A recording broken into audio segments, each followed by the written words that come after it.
Good morning, everyone.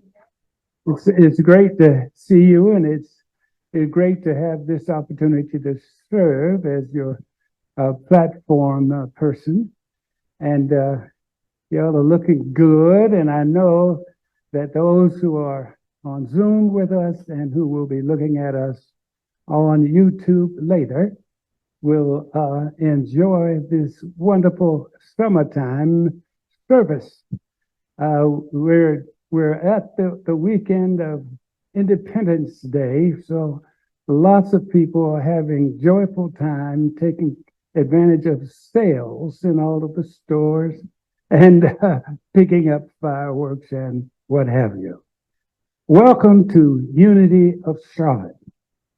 We welcome all of you, whether you're in the sanctuary or looking at your computer or your cell phone.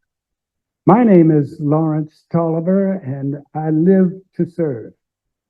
And that's what I love to do.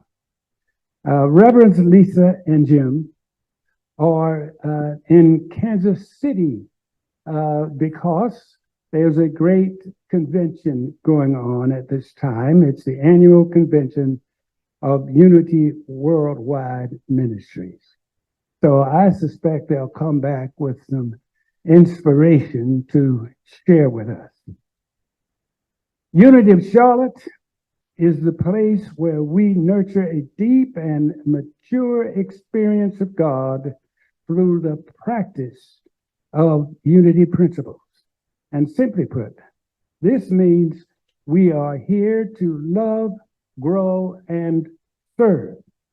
If you are here for the first time, we want to let you know that wherever you are on your spiritual journey, you are welcomed right here. We do have visitor packets, and our greeters team will assist you with them. We invite each of you to reach out to myself or any member of our congregation to learn more. You may also go to our website at unityofcharlotte.org.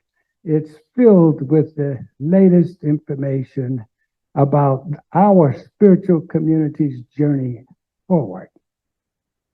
You may also sign up to receive a very nice weekly email that is composed and sent out to keep you apprised of any changes or any events and gatherings that are coming up. I do want to acknowledge some things that are coming up, giving you kind of an update on the announcements at this time. First of all, we have a couple who is coming to us, and they're going to help us in our service on next Sunday, July the 9th, and they're going to also provide us with a wonderful concert in the evening.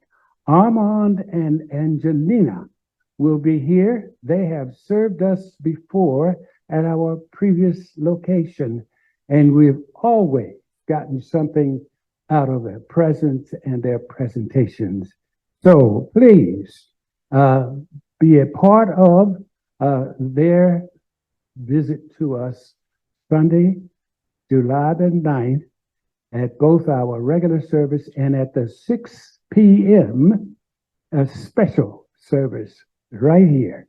It'll be great. Now, today, being the first Sunday of the month, means we get to pig out today. We have our potluck, service today, and I noticed lots of people who, under instruction, were out there just getting prepared to serve us a wonderful array and variety of foods and drinks. So we have been reminded that in future events, potluck Sundays, not to bring utensils. We'll have those right here for you. Also, Barbara wants you to know that you need her permission to frequent the kitchen on potluck Sundays. So if you don't have Barbara's permission to frequent the kitchen, you know how chefs are, don't you? Yeah. And they have authority when they're in the kitchen. Is that not right? Okay. So yeah, yes, indeed. We understand. Thank you. So we're certainly happy when young people, children show up. And we are also happier when their parents or guardians are with them when they go to frequent the table. So now we have something that is getting started on Saturday, July the 8th, and that is the second in our series of 3 theater workshops. Reverend Dr. Adrian is doing a marvelous job. We saw her handiwork last Sunday, and she had prepared more than a half dozen people to come up front and to share what they had been learning in her theater workshops.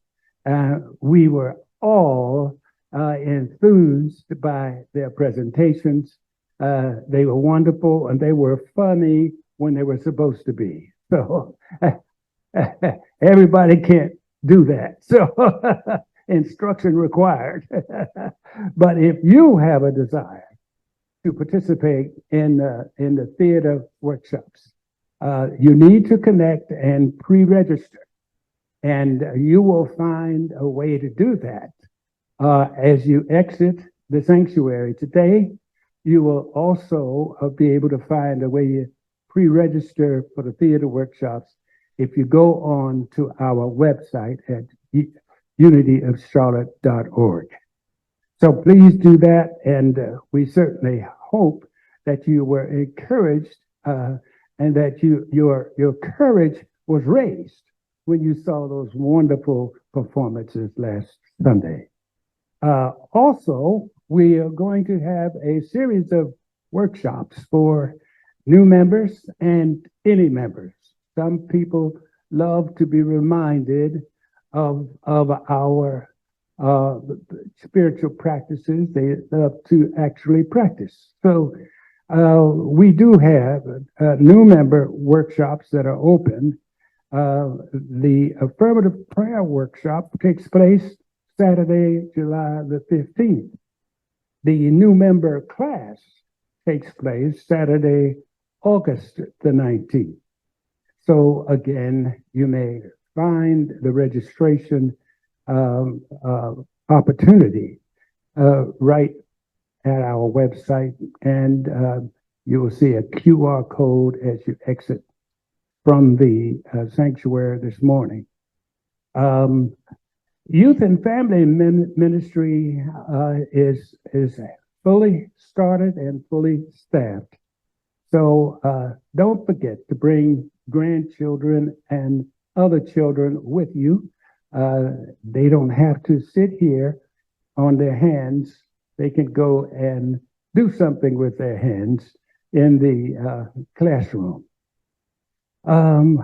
Also, there is a pub theology discussion on this Thursday, and that would be on July the 6th at 5 p.m. at Sir Edmund Haley's pub. Of course, they don't call it a pub here, they call it a bar. So now it's time for us to really delve into our worship service. And if you would, please join me for prayer. Father, Mother God, we do thank you for life and love and health. We thank you for this opportunity to gather as a spiritual community. We love being here. We love contributing to the health of this spiritual community. Our eyes, our minds have been awakened to the impact that we have when we engage in affirmative prayer together. By virtue of unity, we have learned the good we do is good for all. By virtue of the principles of unity, we know the good we do as individuals and as a community is good for all life. This awareness, this consciousness is powerful. We thank you, Father, Mother God, for awakening us to this truth. And so it is. Now, if you would, please join me in a statement of our vision.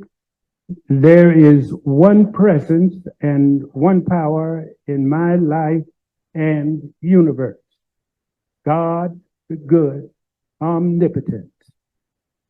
We claim and affirm this presence in our lives as love. This week I was thinking about what happens when a baby is born. That baby looks into the eyes of whoever holds it longingly. That baby is looking for love. And we all know love has to be communicated by the adult that holds that infant. Love is what nurtures that infant. It nurtures that mom. It nurtures that family. Love.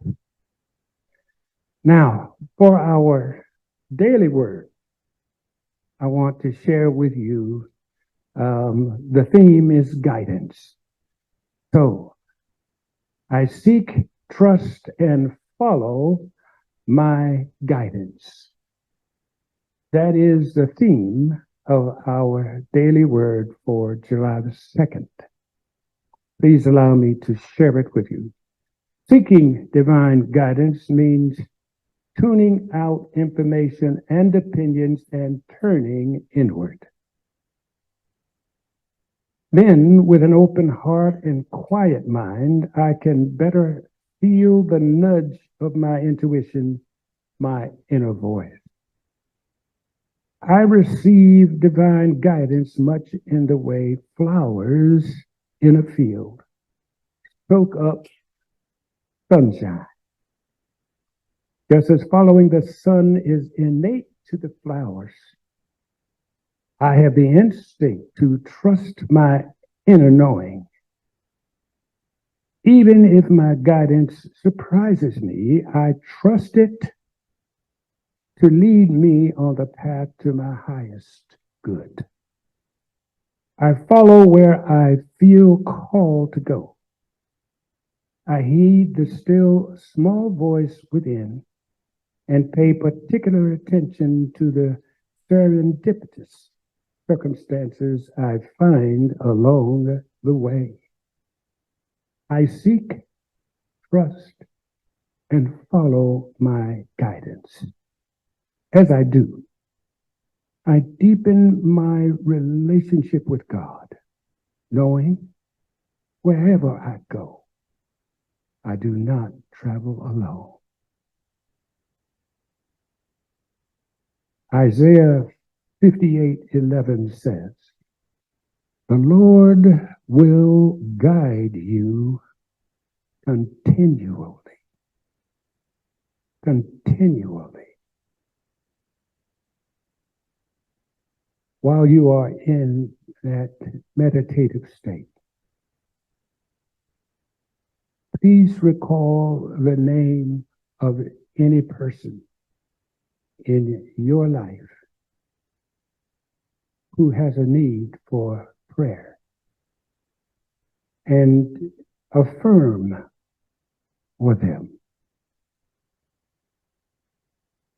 Affirm for them the outcome that is the highest and best for them individually as well as for all of us. We are in this thing together.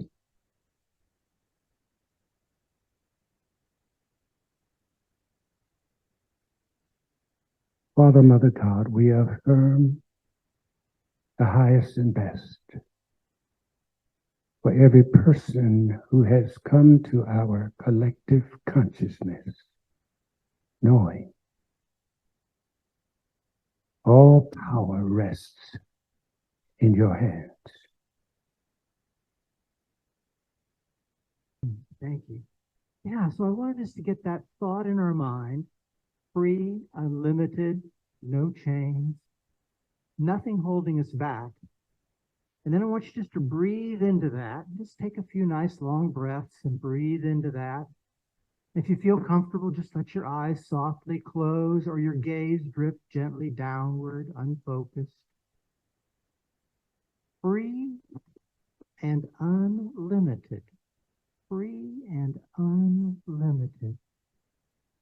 How might that feel inside your body right now? How might that feel inside you where you sit? If you are absolutely free, absolutely unlimited, held back by nothing whatsoever. See if you can breathe into that and let your imagination begin to take you to that place. We're coming to an Independence Day weekend, a time of freedom, a time when we celebrate liberation, openness. Take yourselves into the place by breathing into that place where you are right now, you personally. Say it for yourself: I am free. I am unlimited. There is absolutely nothing anywhere that limits or holds me back. Nothing that holds me back. Absolutely. Breathe that, feel that, and just sit with that in the silence for a few minutes.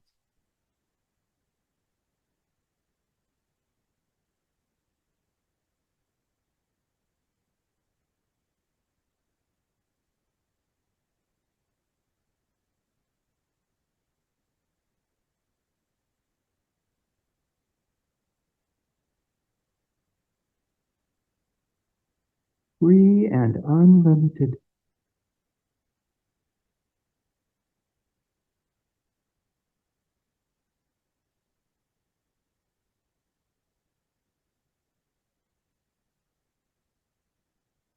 And if part of your mind or your thoughts wants to argue with that, just breathe. Let it say whatever it wants, because you are free and unlimited, no matter what is said.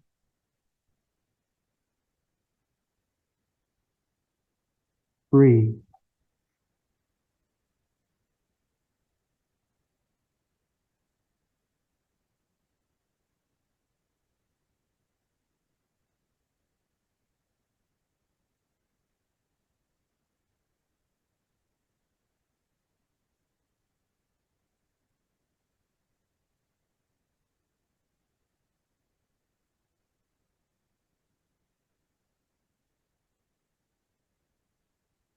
We are free.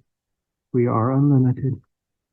If there seem to be things that hold us back, it is things in our mind.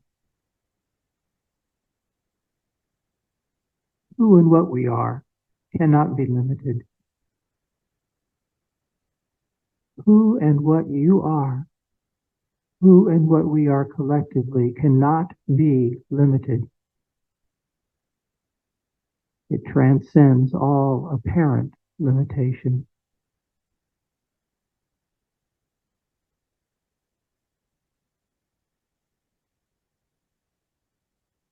Free,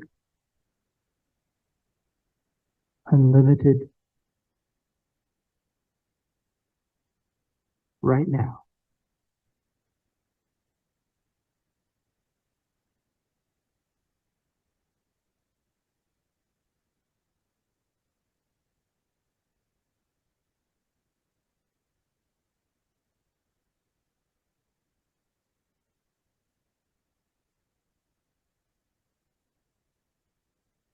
And so with a couple more nice, long, smooth breaths, I invite us to start to come back here to the room, our attention back here.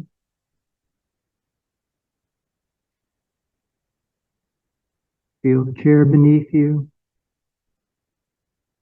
Feel the breath, the cool moving in and out.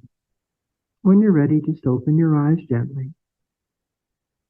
See if you can let some of that feeling of freedom and limitless come back with you. See if you can feel it here in this room. Seen or unseen, it's always here. And we're always a part of it.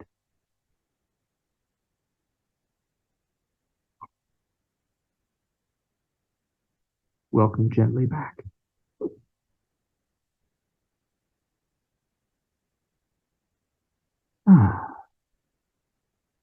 Well, thank you. All right. Well, if any of you have noticed, there's red, white, and blue flowers in front of me. And I found the one tie that has red, white, and blue in it. Because we're only 2 days away from Independence Day, 4th of July. So I'm going to call today's talk Almost Independence Day. Almost Independence Day. First, I'd like to ask you guys to participate in one thing. In a sentence, or maybe one word, what does Independence Day mean for you? What does Independence Day mean for you or to you? A word or a sentence? What's it mean? Freedom?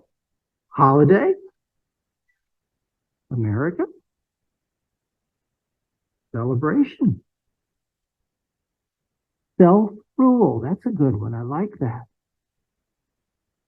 Yeah. It can mean a lot of things to a lot of different people, right?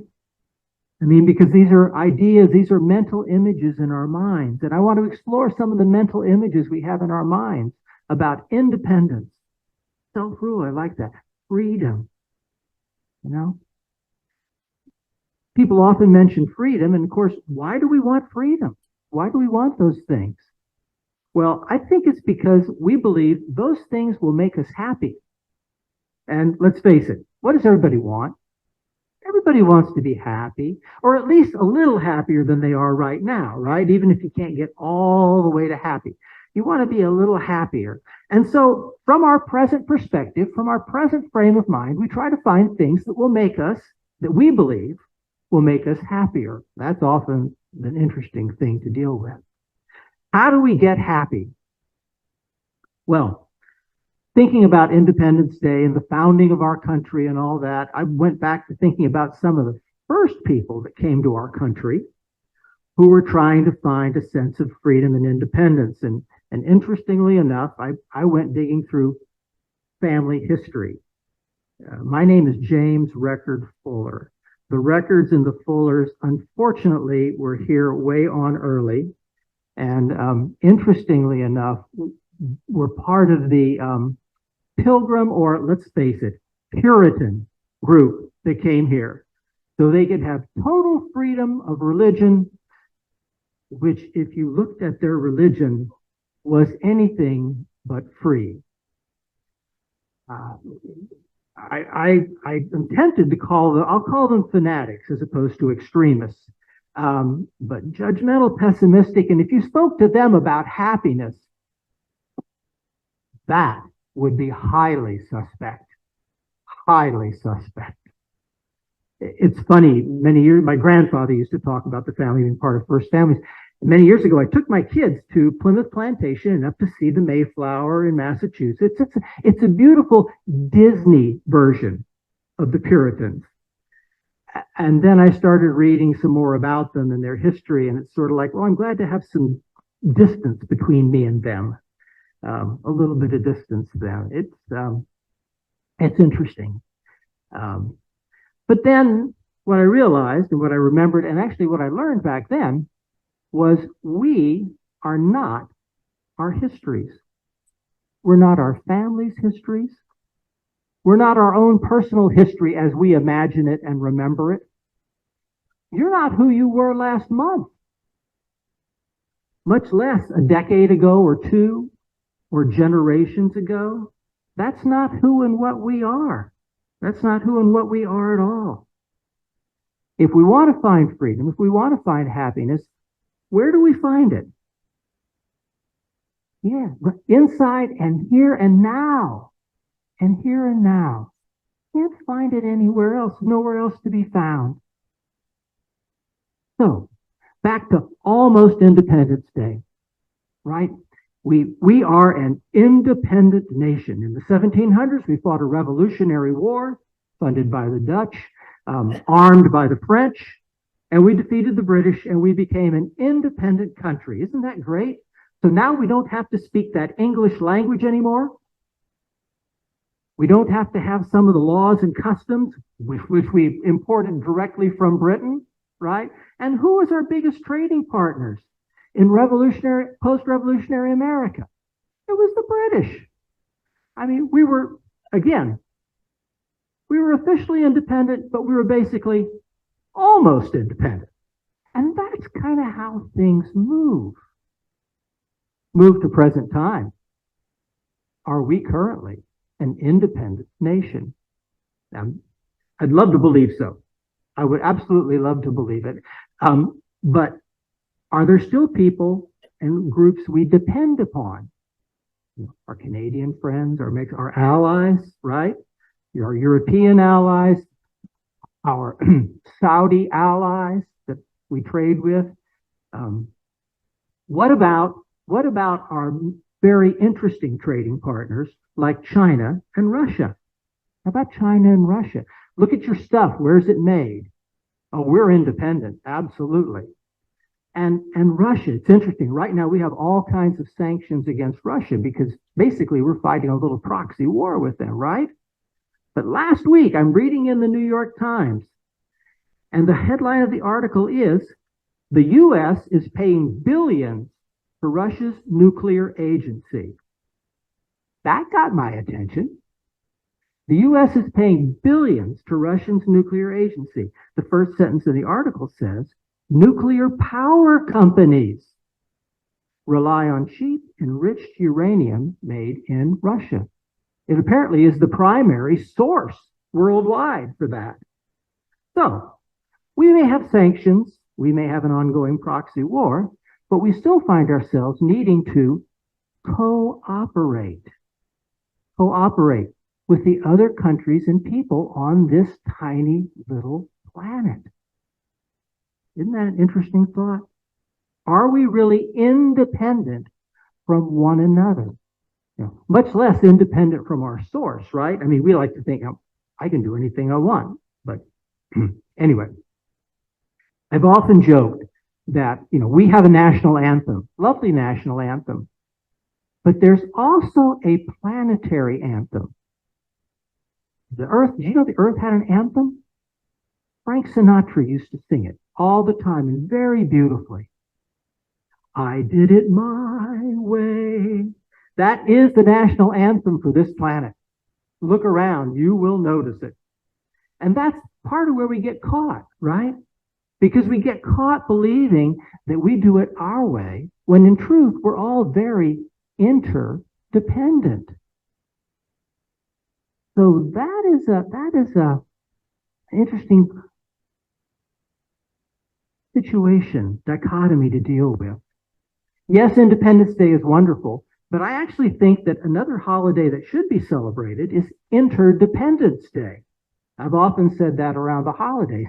Interdependence Day, interdependence with one another, with all the other people on the planet, with our Creator, with all it is. Interdependence. When we finally get to Interdependence Day and get it, that'll be good, because you want to know the truth? Every day is Interdependence Day. It doesn't come once a year. Every day, right now, is Interdependence Day. And when we actually wise up and begin to acknowledge that and let that settle, then we have a chance at finding those things that our pilgrim ancestors and others were looking for, that sense of freedom and independence and ability to not be limited, no chains that bind me. Only when we connect with Interdependence Day every day. How many of you read books by Naomi Rachel Remen? About 20 years ago, she wrote 2 books. One was called Kitchen Table Wisdom, and one was called My Grandfather's Blessing. Anybody see those? Remen was a physician turned therapist. She learned that physicians were getting very bad training in terms of how to live as human beings, and so she became a therapist for physicians. And she wrote a couple of books about growing up in her family.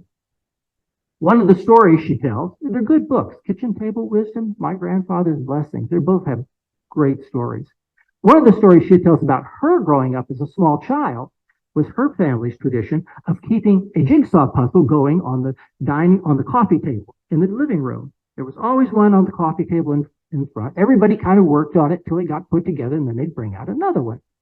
Well, that was fine, except little Naomi, when she was, 6 or 8, saw all those pieces there, and some of them, how the jigsaw has all those little broken edges, and some of them looked to her kind of like spiders or insects sitting on the coffee table. And she looked at these little dark pieces with all these little legs, and it made her nervous to sit in the living room. And so, being a wise young woman, she decided the thing to do was to remove those pieces. So she would stick them under the sofa cushions or in a drawer or in a closet. And the family would continue putting the puzzle together until it became apparent that important pieces, significant pieces, were not there. And so they would eventually go get her and make her come in and show where she had hidden the pieces. And what she discovered, and what she comments in the book, is, once the pieces were back in place, it all made sense. Individually, they looked discomforting to her. But once the pieces were put into place, the whole thing became a beautiful picture on the puzzle. Even though individually they had made her think other things. I've often thought that that was a beautiful analogy for our world and everybody in it and the things in it. Many of you know I've been a student of Course in Miracles for a long time. You'd think I would have it better by now, but I'm still working at it. There's a beautiful line in the Course in Miracles that says, "You see something where nothing is, and you see nothing where there is a unity, a wholeness." Talking about our perception. You see something where nothing is, and you see nothing where there is a unity, a wholeness. Good remembrance back to Jesus' line in the Bible. The kingdom of heaven is all around, but people don't see it. Right? People don't see it. We see things that aren't there, and we miss the big picture. We miss the big picture. The Course, which has sort of a psychological background, sideline to it, I'll say. It's presented in psychological terms because it was received by psychologists, and so that's how they needed to hear it. Has a repeated message, which is projection makes perception. Projection. What I see out there is what I'm seeing, is what I'm projecting out there.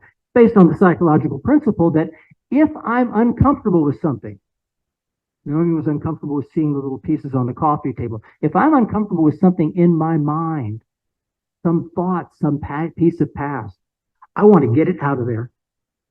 And how do you do that? It's not here, it's out there.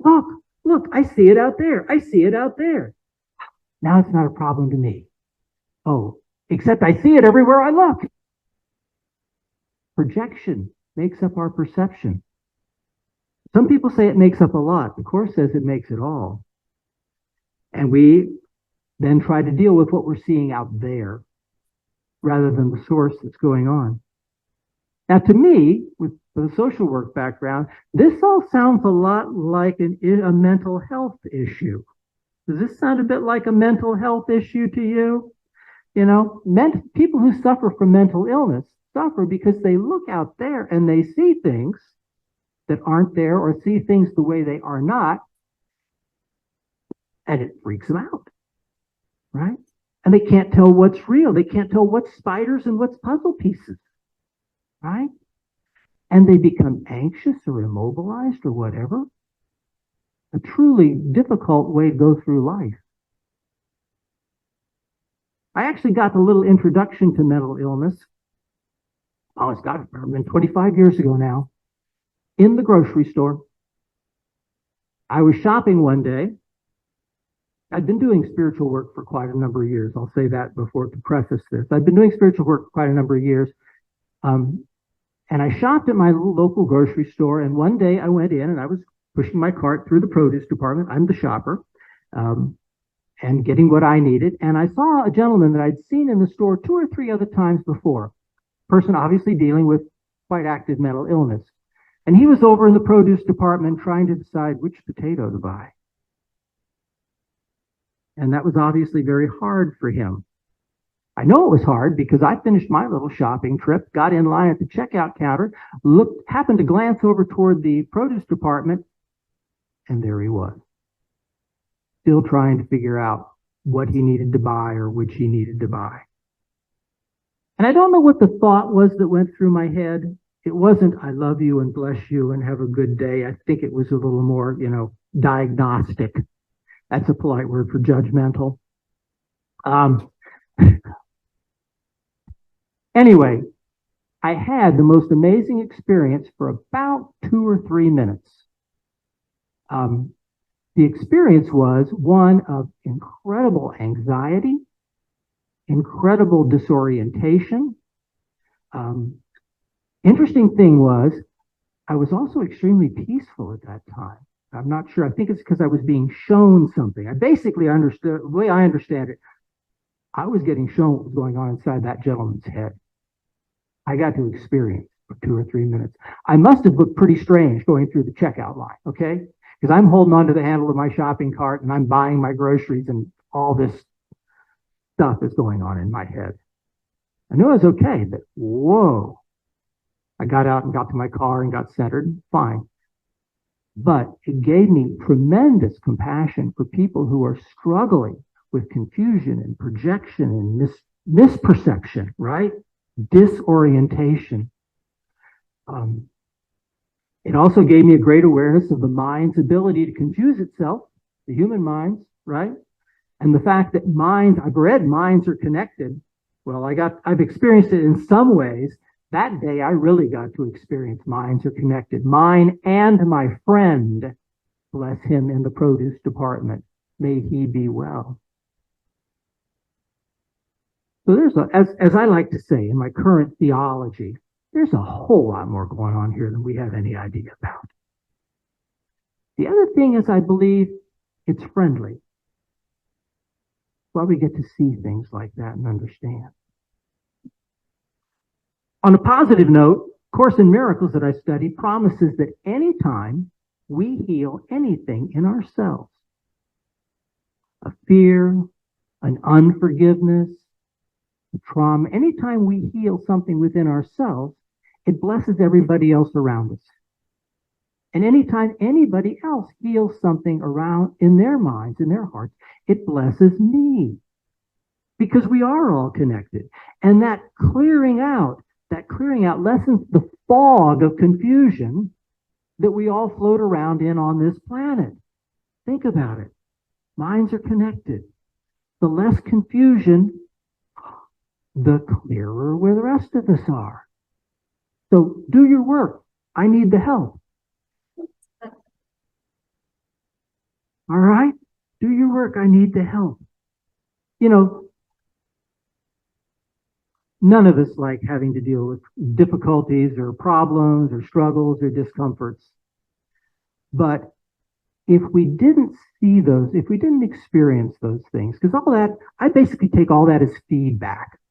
If my world is difficult for me, then there must be some difficulty in me that is allowing me to see that. Some things that need healing in me, some things I'm projecting out there. I mean, if she is causing me problems, is that really what's happening? Is that really what's happening? Or is that my perception? Is that simply what I'm sending out? And is that simply a reminder to me that I've got some things in here I need to clean up? I've got some things that I need to clean up. You know, if I get a splinter in my little finger, maybe close to the fingernail, that's where it's really tender, right? All right. I've got a couple choices.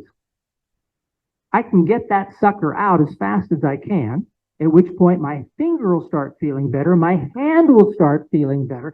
I will start feeling more at peace. And I will be happier, which is what we're actually trying to do always, right? We're trying to get to happiness. Or I can say, that finger and that splinter has nothing to do with me. It's not, I'm going to project it away. I'm going to project it away. Now, don't bump into it, or I'm going to be upset with you if you bump into my splinter, right? I can try to pretend like it's not part, like I'm independent from that splinter and that finger that is over there throbbing. Or I can heal and get rid of whatever the root cause of the problem is. That's really what we're trying to do and trying to work on. And that is, of course, again, what blesses us and blesses those around us. So, difficulties and the things, maybe it's just feedback. So I'll notice there's something that needs to be let go of. You know, things don't really have power. Unity has been very good at reminding us that the things that seem to be difficult for us are not necessarily difficult in and of themselves. The puzzle pieces weren't dangerous on their own. My ancestors are not problematic on their own. The problem comes from whatever imagined power my little human mind gives to those things. It only comes from whatever imagined power temporarily my human mind gives, right? That's it.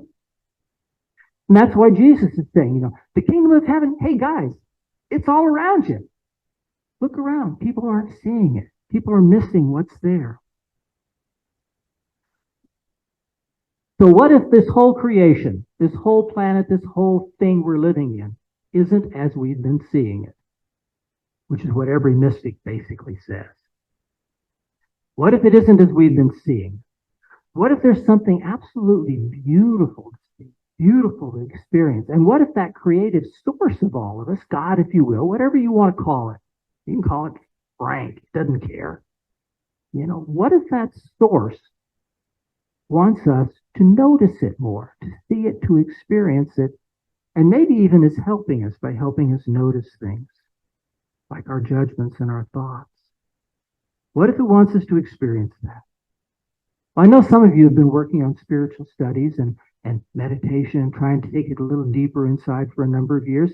You've probably bumped into moments, maybe just brief moments, but moments where you've had a little glimpse of that, or a feeling of that, or an awareness that, wow, there is something there. I can't put my finger on it. I can't make a name for it. I can't put a label on it.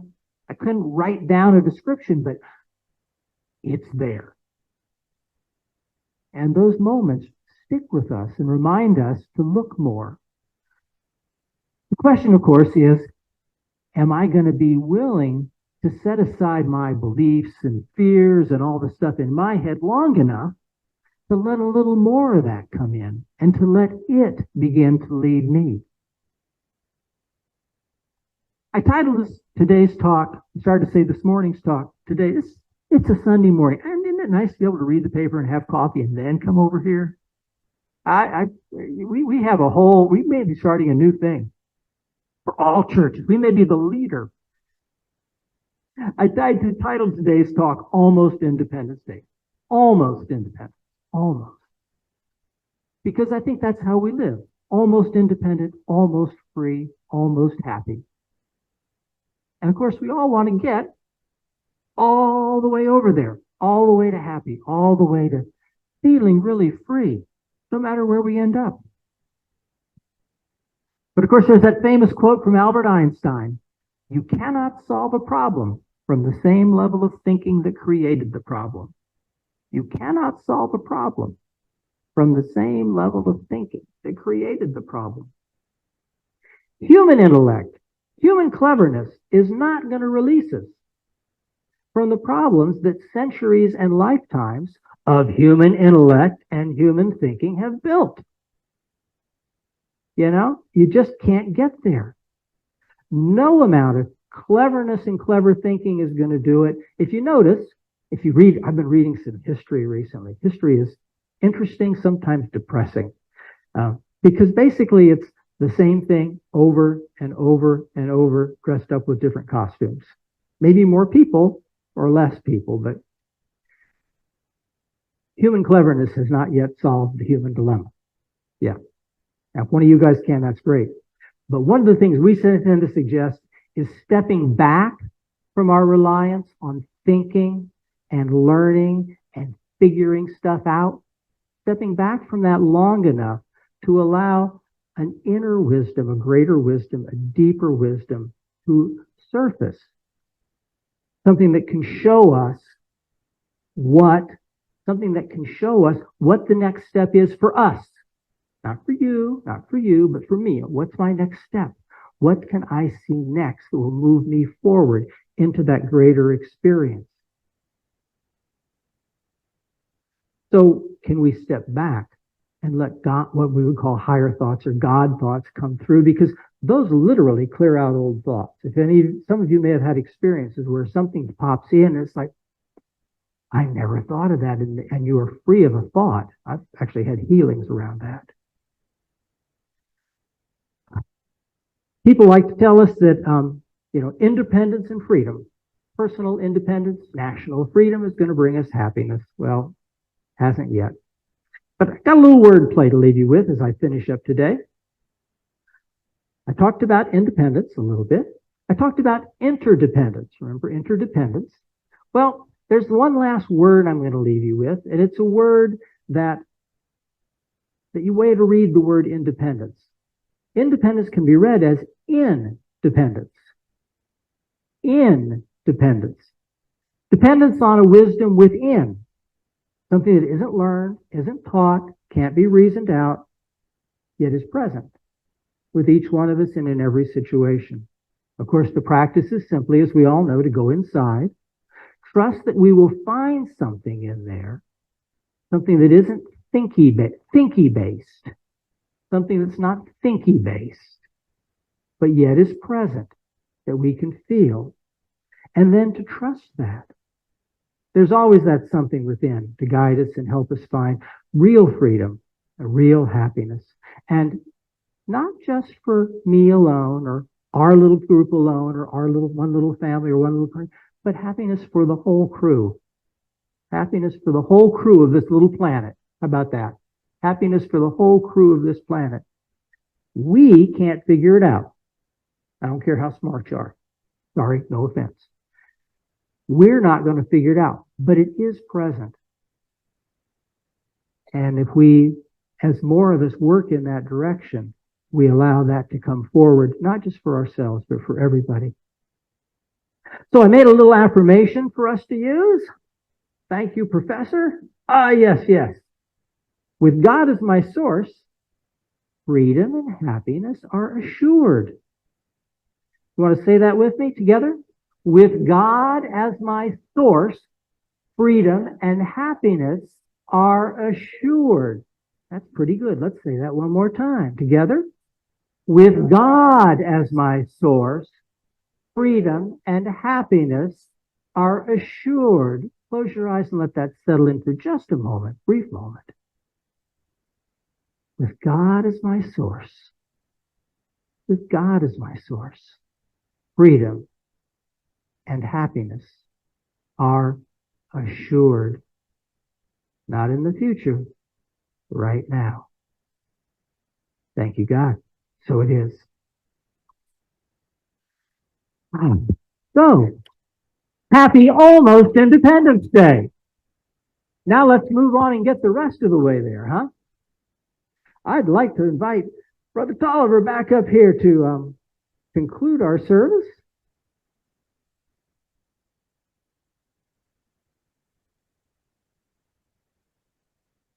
What a wonderful and open and transparent sharing that we had this morning.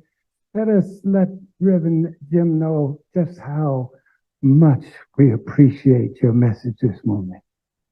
Yes, sir. Thank you. Thank you, Bill.